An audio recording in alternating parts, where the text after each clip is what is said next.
Definition. What is behavior in humans? Usually, behavior is the way in which an individual acts in response to a particular situation or stimulus. It's a display of a person's conduct in a given situation. Now, in every situation, an individual makes choices based on what he wants. Either the choices can be health promotive or non-health promotive. What is lifestyle? It refers to the pattern of an individual's behavioral choices and practice with respect to daily life activities. In lifestyle medicine, lifestyle generally means a pattern of an individual's behavioral choices and practice with respect to daily life activities that are related to either elevated or reduced risks. In lifestyle medicine, there's usually the integration of these daily practices to everyday clinical practice in order to reduce the risk of occurrence of a disease, or if there is a disease, the lifestyle medicine serve as an adjunct to the treatment. So lifestyle therapeutic modification, this is also known as healthy behavior change. It refers to the adoption of behavioral practices by an individual or group of individuals in order to prevent or delay onset of disease from an identifiable risk factor or risk factors. And where there is the disease, the therapeutic lifestyle modification positively alters the course of the disease. So in modifying lifestyle, there are actually two forms. Therapeutic, that's the therapeutic lifestyle changes, what I just explained. In therapeutic, usually there's actually risk factor. So the modification is to delay the progression of the risk factors, or if the disease has occurred, the modification is to serve as adjunct. But then the second type of lifestyle modification is just lifestyle modification in the absence of risk factors or disease process. And the target for this type is for optimal health or wellness. So in modification of lifestyle, there are actually targets you have to consider. First of all, if you're telling a patient to modify his or her lifestyle, it has to be feasible. It has to lead to tremendous health gains. It should be affordable, and the patient should be able to sustain it. Should be able to promote appropriate health resource use, and it should be equitable. That it should be fair.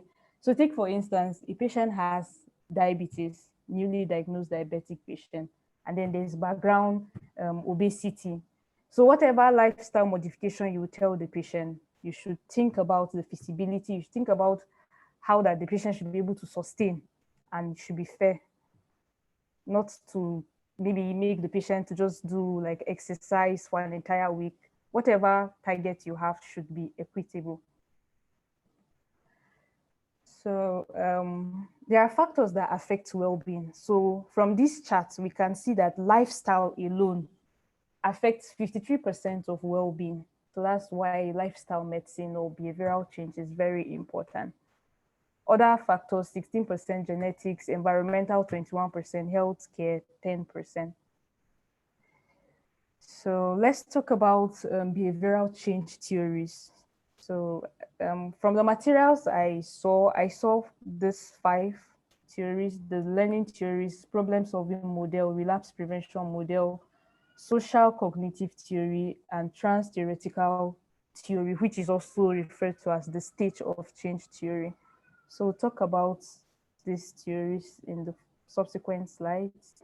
Learning theories. Now, basically what learning theory is trying to say is that behaviors are learned and are maintained in a schedule of complex reinforcement and expected outcomes, meaning that people get to learn new patterns of behavior to shape whatever problem they have. So it's a learning theory, they learn new behavior. Problem solving model. These are new behaviors that are developed in response to an acknowledged problem. So an individual discovers that he has a particular problem and he develops new behavior to respond to those problems. Relapse prevention model. These high-risk situations are the key threats to development of new behavior. Such situations should be identified and preventive strategies put in place to curtail them. In relapse prevention model, usually the patient has already attained new behavior to help him curtail a previous bad behavior. So in that you're supposed to still help the patient walk through the process of managing well in the new attained behavior so that the patient does not relapse back to the former old behavior. Then there's the cognitive social cognitive theory. Behavior change is influenced by environment. Okay, basically what it means is that it's trying to bring our attention to saying that behavior change can be influenced by environment, self-efficacy, and also the characteristics of the individual. Then the main theory that we'll talk about this evening, the one that captures in detail the stages of behavior change, is the trans-theoretical theory. Now, this trans-theoretical theory is also known as the stages of change model. In recent times, it is not referred to as theory, it's referred to as a model because researchers feel like these other theories we've spoken about, the social learning and the other ones I mentioned earlier, can fit into the trans-theoretical theory. So because of that, in recent times, it's referred to as a trans-theoretical model. And it has behavior change. It describes behavior change as occurring in stages. So there are 6 stages, and then one can relapse from a higher stage to a lower stage. The trans-theoretical model was developed by Prochaska and Di Clementi in the late 1970s. It evolved through the study of examining the experience of smokers who quit on their own alongside those that require treatment before quitting. So the model was, the study was trying to understand why some people were capable of quitting on their own while others actually required further treatment. And then it was determined that people quit smoking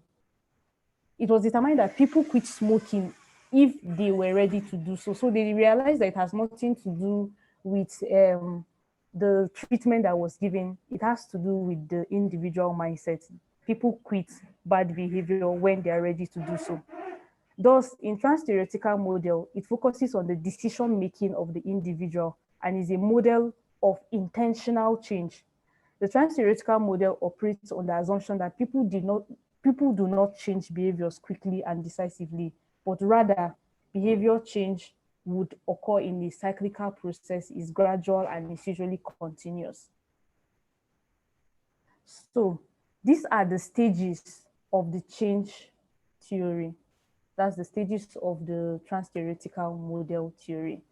It includes the approach, assess, adopt, implement, monitor, and take note of facilitators and barriers to sustainable change. So approach, identify and prioritize lifestyle-related. Approach, identify and prioritizes lifestyle-related risk factors and diseases. Assesses readiness to change behavior. Adopt, this one talks about the strategies that the individual will adopt for the behavior change. Then implement, this talks about the option. Like it uses the priorities now, whatever priorities you're able to figure out for the patient as a guide. Then monitor and evaluate progress. Then take note of facilitators and barriers to sustainable change. So I'll talk about the approaches. I'll talk about the stages briefly. Approach. Now, like I said, it identifies and prioritizes lifestyle-related disease or risk factors. So in approach, basically, you talk about the number of risk factors of the disease, talk about the presenting complaint, what in the influence of the factor on other factors of disease. So take, for instance, we're talking about a patient that is presented with symptoms of DM or a newly diagnosed DM patient. You want to follow the approach to see what resulted to him coming down with the disease. And then you want to talk about how to help him incorporate some other behaviors or lifestyle modification that can improve the patient's outcome. So basically, That's that for the approach. Then for assess now, assess checks the readiness of change. Take for instance, we're talking about, okay, I'll give us examples subsequently, but basically for readiness of change, it follows the stage of change two, which comprises of pre-contemplation, contemplation, preparation, actions, maintenance, then adoption or termination. So as you can see represented by the diagram here. So the entry point is usually the pre-contemplation, and then it continues like a cycle. But at any point, the patient can exit or re-enter. So that is where that relapse, the relapse I mentioned earlier, comes to play. So somebody can start from pre-contemplation to action and then goes back again to pre-contemplation. So in pre-contemplation, usually in this stage, people do not intend to take action in the foreseeable future, and it's usually defined within the context of 6 months. Now, people are often unaware that their behavior is problematic or produces negative consequences.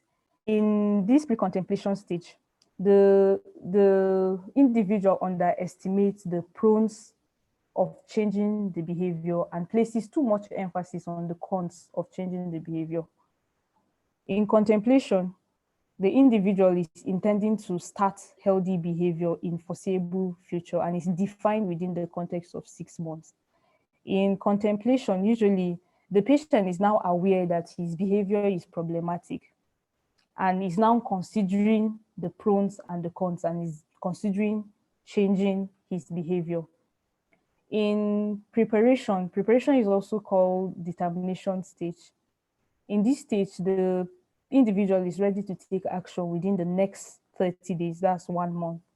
They start taking small steps towards change, towards the behavior change. And then they believe that changing their behavior can make them to have a healthy lifestyle. Then next is action. In the action stage, people have recently changed their behavior and is defined within the last 6 months. So for us to categorically say that a patient is or an individual is at the action stage, you must have done the modified behavior for more than 6 months, or at least within the last 6 months. And in action, usually they have a problem with acquiring new healthy behavior and trying to sustain it. But then whatever it is, it has to be within this duration of the last 6 months. Then maintenance. In maintenance stage, the patient or the individual have sustained their behavior change for a while, usually for more than 6 months. So at this stage, is to help the patient walk through to avoid relapse to the earlier stages. Then termination. In this stage, people have no desire to return to unhealthy behavior and they are sure they would not relapse. But a lot of times, very few people tend to reach this termination stage. So follow-up is still important. You can still consider these individuals like in maintenance, so to say, just so that they don't get lost to follow up. And then this particular stage is usually not included in some materials because it interferes with promotion program. So let me just give us a few examples on what I just explained. So for example, I smoke cigarette and I do not intend to change in the foreseeable future.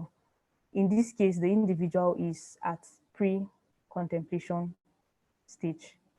Contemplation stage would mean that I currently smoke cigarette, but I'm considering dropping this habit in the next 6 months. Then preparation stage, my current alcohol intake is high, but I have plans to reduce 2 drinks daily by next month. Then for action, I have been exercising regularly. I have done so in the last 6 months. Then for maintenance, I currently take 4 servings of vegetable daily, and I've done that for more than 6 months now. Then for termination, I currently meditate daily, and so I've done so for over 5 years now. So you see that, okay, basically these are examples of what I said earlier, the stages. So for us to attain each stages, there's what we call processes now. The processes actually serve as a guide to attaining the contemplation, the pre-contemplation, all the stages I mentioned. So processes has to do with the conscious efforts or the stage at which the patient is. There's raising awareness, social liberation. Raising awareness can, if a patient is at a raising awareness stage, it means he can fit in into a pre-contemplation, contemplation, or a preparation stage. Then social liberation, self-analysis, aroused emotion, positive outlook, commitment, behavior, analysis, goal setting, self-re-evaluation, encountering, monitoring, environmental control, helping relationship reward. So, and this was adopted from Hoge and Hoge Lifestyle, Physical Fitness and Wellness in 2018. So, in raising consciousness now, usually the individual is aware of the problem, understands the benefits of changing the problem, talks and listens to others that have solved the problem, take or listen to a talk on the problem. So this further explains the detail of the processes that help to attain the stages I mentioned earlier. So I'll just leave out these details since part of the slides. This further explanation. Okay, so factors in behavior change sustainability. Research has identified the following factors as facilitating sustainable change. So they include past attempt at behavior change, personality traits, personality demographics, social support, family functioning, social ecology, regular contact with service provider, cultural sensitivity of the intervention. Family characteristics associated with positive lifestyle changes. Family members' behavior and nature of family relationship influences success in lifestyle modification. So what this is trying to say is that you don't do lifestyle modification in isolation. The family plays an important role. And some of the positive characteristics include marriage and living together. So you have like an individual that's suffering from, let's say, alcohol issues or smoking issues, and he has a functional family. His family is there to support him. It improves a better outcome. Working in a health facility also is an important tool for people that, let's say, would have let's say newly diagnosed diabetic patients, for instance, and then they stay within hospital environment. They can easily have access to medical doctors or medical doctors to counsel them, or they can have access to, let's say, the weighing scale, where like in the hospital, they just benefit from the healthcare facilities and then the available tools. Religious belief helps. Supportive social relationship, this is very important. Presence of children in family. Health literacy, this is very, very important in affecting positive lifestyle changes.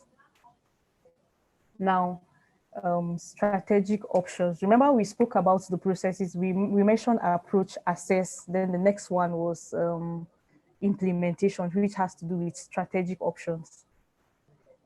That's still stages of trans-theoretical model. So in the strategic option now, strategic option works best when people have reached the action stage of trans-theoretical model, except where the trans-theoretical model is adopted, except where the trans-theoretical model is the adopted strategic option. So following the options that are commonly used for the strategic options now, still as part of, how will I explain this now? Okay, we're talking about strategies that will help the patient's behavior. So still as part of the strategy, the trans-theoretical model forms part of it. That's the stages of change are discussed. So in helping a patient to have a strategy in achieving a new behavior, you have to talk about the pre-contemplation, the contemplation, the action, the maintenance. That forms the stage of change. Then aside from that, another important tool again for strategic option is the 5 A's. And also there's wellness motivation pathway, and then there's motivational interview. So we discussed stage of change already. So the next thing is the 5 A's. So the 5 A's that helps in strategic option are ask, assess, advise, assist, and arrange. So take, for instance, a particular behavior, let's say physical activity. You can use the 5 A's to help the patient in the process. So the first one is ask. You can ask the patient, are you physically active?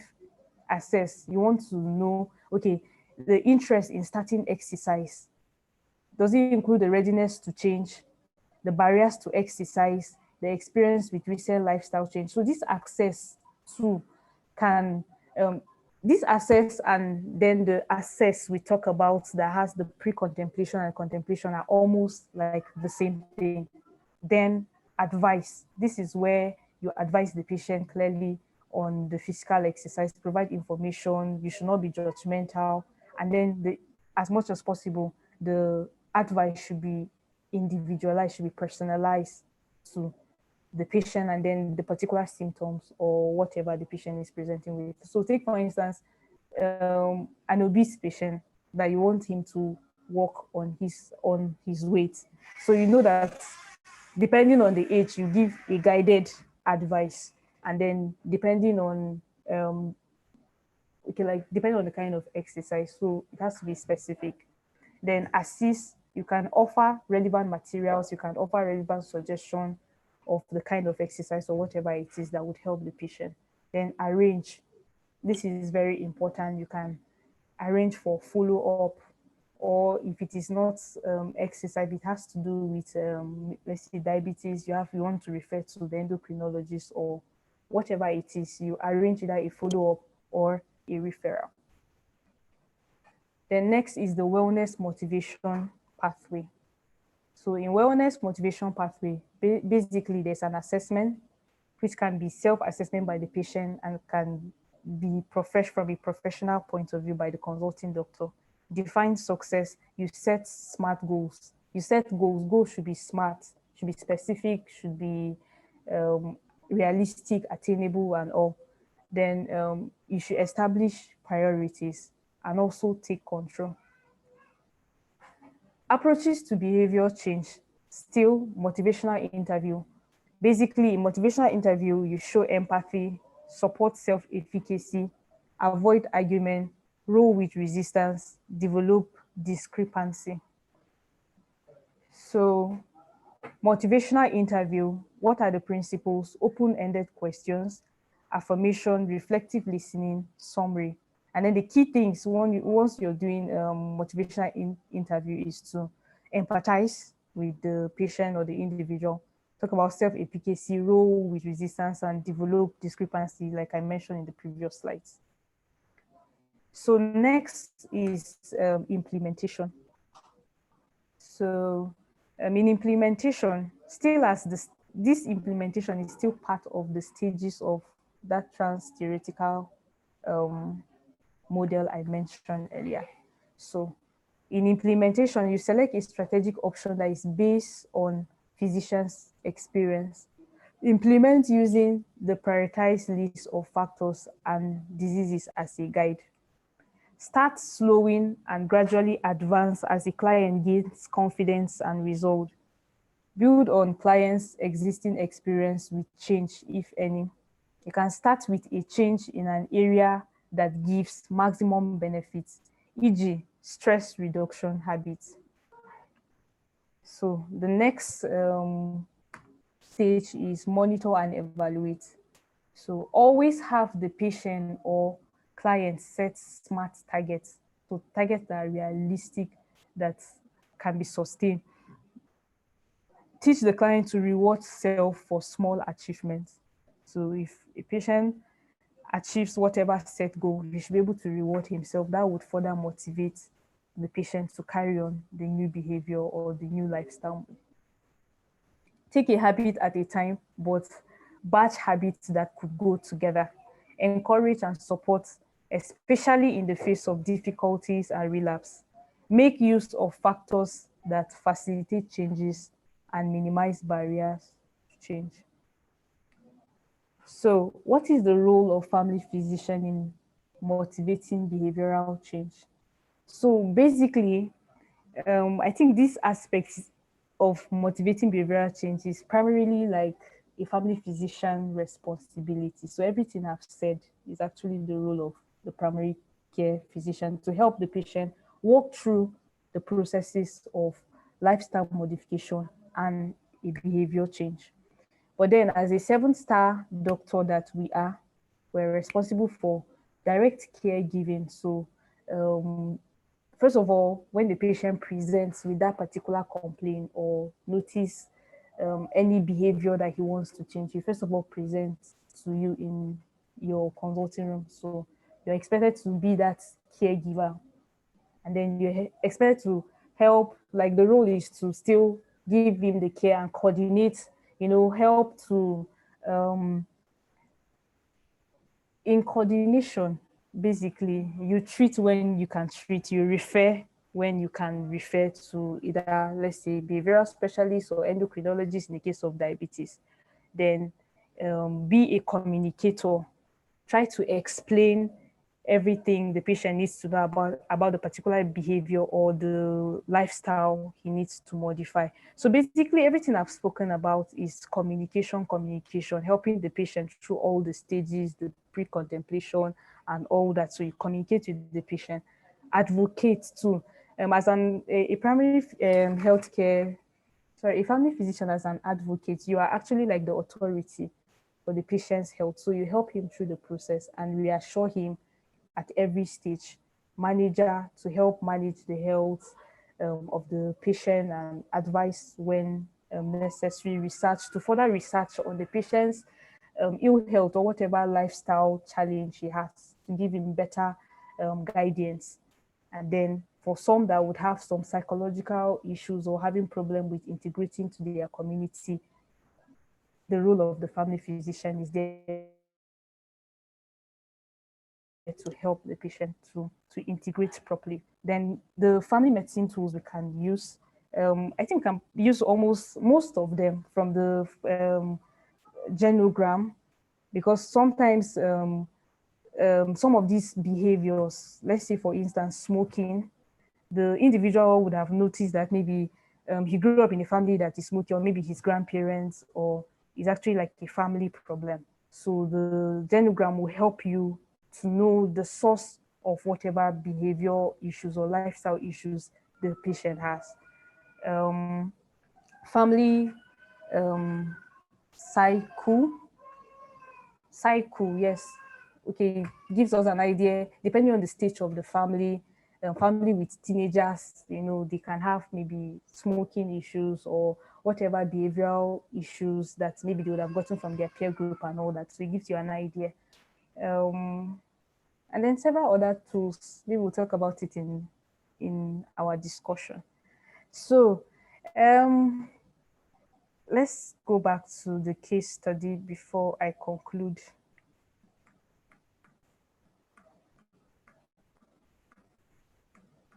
Sorry.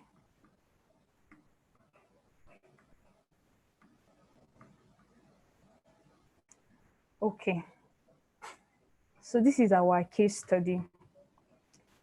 Let me read it again. Mr. FY, so that we'll answer the questions that I wrote after the case study. Mr. FY, a 38-year-old married man with 3 children, has controlled hypertension. He presented to GOP. Sorry, Dr. Kopkuk. Yes, ma. Please, all the residents take note, so you answer turn by turn. So Dr. Kopkuk, feel free to call any of them. Oh, All okay. right. So Mr. FY, a 38-year-old married man with 3 children, has controlled hypertension. He presented to GOPD for follow-up, and the assessment shows that his BMI was 29, his blood pressure 130/80, pulse rate 72, serum lipids high. He believes that his eating habit was poor and has thought of changing it for better, but no action yet. He tells you he is very sociable and takes the star beer at his leisure and does not see anything wrong with his 3 bottles of beer about 4 times per week. He believes he is of normal size and he thinks that his 5 day a week, 5 minutes trekking from his house to the road where he takes a vehicle to work is inadequate physical activity for his health. And he has made plans to walk for 10 minutes with a friend 3 times a week. So you identify his lifestyle risk factor as poor eating habits, overweight, high alcohol use, and low level of physical activity. So what are the stages of change for each of the factors? Um, I can't see the people online, so I don't know if they can just volunteer the answer. Okay, let me volunteer for So the what first are the one. stages of change for each of the factors for poor eating habits? What do you think is the stage of change? I've been the answer for Presentation. one. Okay, ma. Contemplation stage. Because it For doesn't which have one? any chance. For the eating habit. Overweight. Okay. What about overweight? No, let another person answer. She won't answer all. Oh, So she has okay. picked one. Which one did she Okay. pick? Eating habit. So he's I at think what she stage? asked, yes, pre-contemplation stage. Because it doesn't have Okay. any change of any chance, doesn't want to change in the next 6 months. Okay, so Dr. Kopkuk, you're the examiner. Is she Yes, ma. correct? Yes, ma. Pre-contemplation. Okay. All right. Thank So you. Thank you. she explained why it's pre-contemplation. I don't know if the Yes, others are I did. hearing. Okay. Because he is not So ready to change in the next 6 months. yes, okay. So who's there? Dr. Thomas, do you want to take one of the characteristics and tell us which stage of change? Okay, thank you very much. Yeah. Low level of physical activity. Okay. I'll put it at being determination, Eh? because determination. No, it's not a part of the stages she described though. She wants you to use the pre-contemplation, contemplation, what she just discussed. Yeah. Okay, he's in contemplation because he's walking at least walking 5 minutes a day to pick up, get a vehicle to drive, and then at the same time too, he's also considering going for a 10-minute walk 3 times a week with a friend. Oh, okay. Okay, Yes, I so think. what stage is he I at? did claims for you and Lucy. I'm not Contemplation, if findings I were understood it right. inconclusive. Sorry. Okay. Examiner, is it correct? I think he's at action stage because he's doing it and No, then don't think, oh, examiner. his Tell action him. he's at action stage. He's already making efforts. He's already working and then he still wants to do more. So he's at action Yeah. stage. Then Okay. overweight. High alcohol use. Okay. Alcohol. Sue wants High to answer alcohol. alcohol use. Mm-hmm. He agrees he takes alcohol, but he doesn't see anything wrong in the amount or the frequency of intake. So he's at pre-contemplation stage. Okay, Yes, ma. examiner. Yes, he's at pre-contemplation. He's not seeing anything wrong with his high alcohol. Okay. Yes. And same for overweight too. He doesn't think he has a problem with his weight. So the next question, assuming he's ready to initiate actions in all of them, which one would you recommend he starts with and why? Dr. Sarah?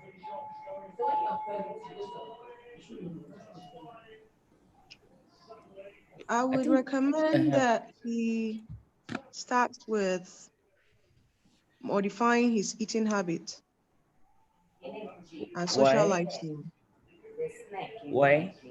because lifestyle modification controls most of the determining factors for all the disease, most of the disease processes. So when we are able to modify lifestyle, we would have dealt with more than half of the problem.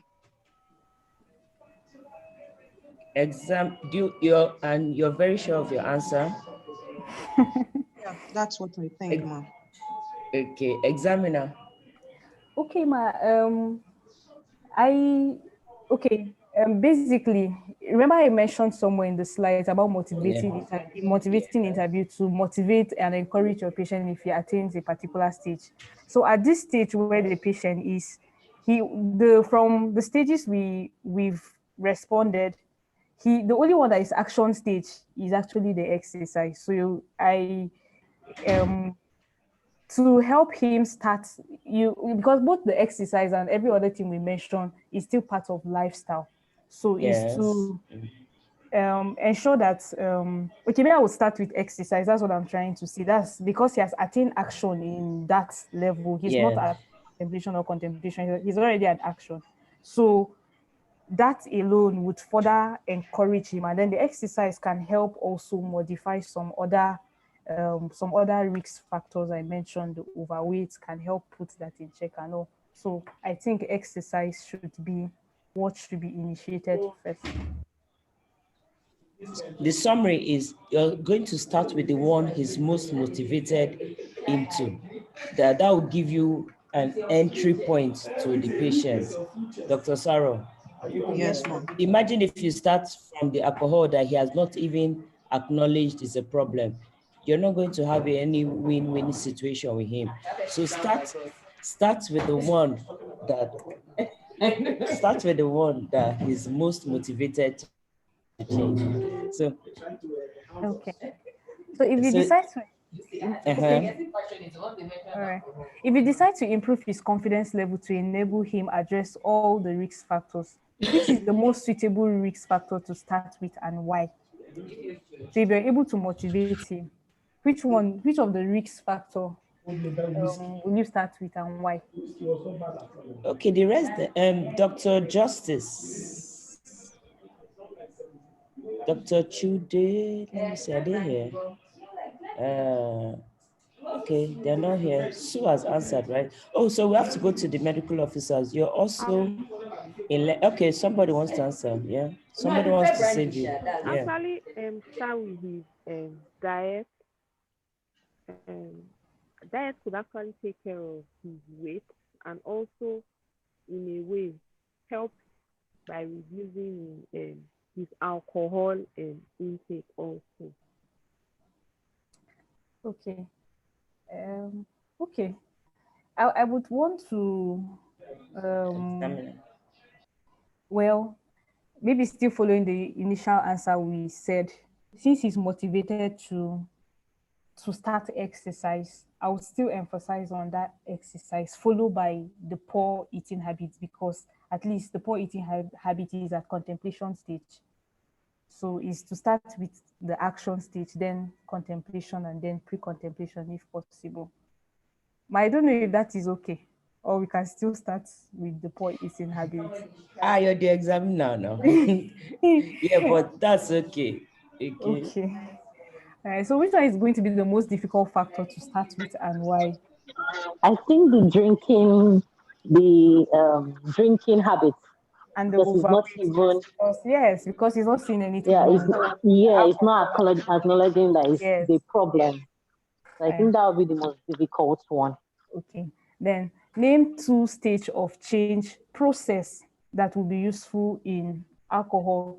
This process is highlighted because the process is the one I spoke about in detail, those detail. So which process will be useful in the reduction in alcohol intake and also improving physical activity? Okay, the process of the state of change that will be useful is the conscious rising and social liberation. Remember, I actually rushed through those other parts, but then they are the processes that help us to fit into pre-contemplation, contemplation, or contemplation. I'm sorry, pre-contemplation, contemplation, or preparation. So I think the conscious rising and the social liberation are the key processes for reduction in alcohol intake. Then for improving physical activities, goal setting, self-evaluation. Remember I mentioned like 12 of them. Goal setting and evaluation are towards the end when the patient is already motivated and a has achieved a height in a new behavior. So in conclusion, sorry. Okay, these are the answers actually. I added it to the slide so that we'll go through it. So in conclusion, behavioral change management is an essential component of lifestyle modification. Lifestyle motivation leads to good health and contributes to good clinical outcome in both communicable and non-communicable diseases. So those who do well in application of lifestyle medicine are those physicians who apply it to themselves first before administering it to the patient. Charity begins at home. Thank you very much. These are my references. Thank you. Wow, thank you, Dr. Kopkuk, for this elaborate presentation. It was a lovely one. Thank you. You've asked a couple of questions. I don't know if anyone has, for the residents, any further contributions to make or clarifications, questions?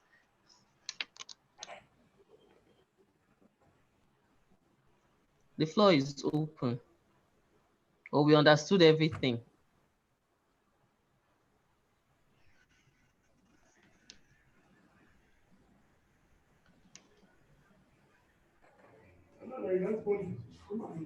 I just want to applaud her. She showed very, very good grasp of the topic and understanding. And I like the case, yeah, I like the case study. It got everybody thinking. Yeah, she did. She did. She did. She did. And then the role of family physician, like Dr. Kopkuk, you are fast becoming a good family physician. Congrats. Thank you, Well Ma. done. Nice one. Nice one. Very Did nice. very well. Show that she really understood Well done, very Slim. well. Well done. Shemu, thank you. Thank you, Very nice everybody. presentation.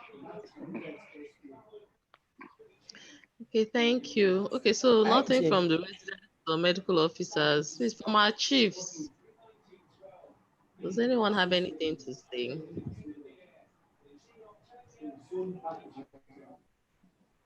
I think the only thing I just want to say is to really commend Dr. Makzendi.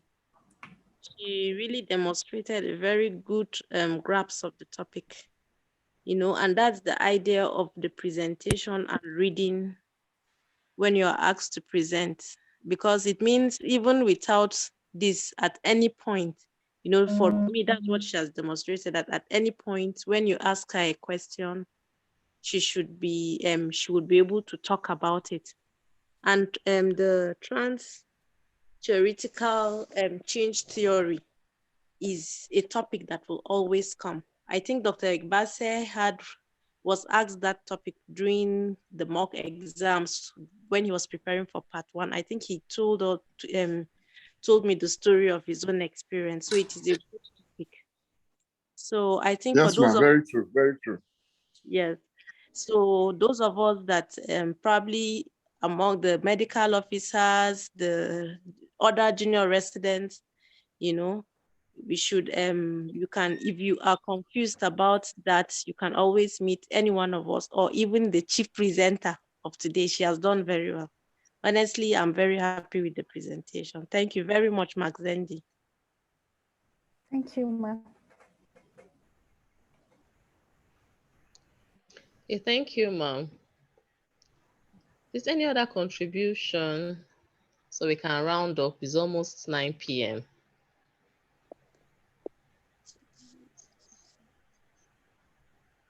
Okay, Dr. Nafiu is asking a question. She said, apart from the 7-star doctor role of the family physician, that we should please look into the Wonka tree and see how to apply it when saying, okay, it's not actually a question, it's a contribution. Are we aware of what Wonka is? What's the full meaning of Wonka? Are we aware of the Wonka tree? Gang. Have we heard of the Wonka tree? That means we'll flog ourselves tomorrow if our residents don't know what Wonka is. All of us will just take cane and flog ourselves. Registrars, deliver us, so let's not be flogged.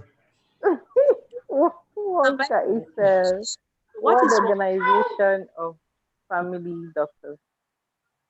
What's the full meaning? World Organization of Family Doctors. Mm-hmm. I think it's a non-organized, is a non-NGO, that is not for profit organization. What is the full meaning? The WONCA. It stands for that. It was someone's oral question, no? It was World asked in oral. Organization. Definitely. World Organization of National Colleges, Academies, and academic associations of general practitioners of family or doctors. family physicians. Yes, that's the full meaning of Wonka. And there is the Wonka tree that has roots, a trunk, branches, and leaves. Yeah. So maybe someone will take that on. We'll bring it out as a topic for discussion. Ajay, we can't hear you. Hello, can you hear me? Okay, we can hear you now. Okay, now I said the Wonka tree. I said maybe we'll bring it out as a topic for discussion one of these days.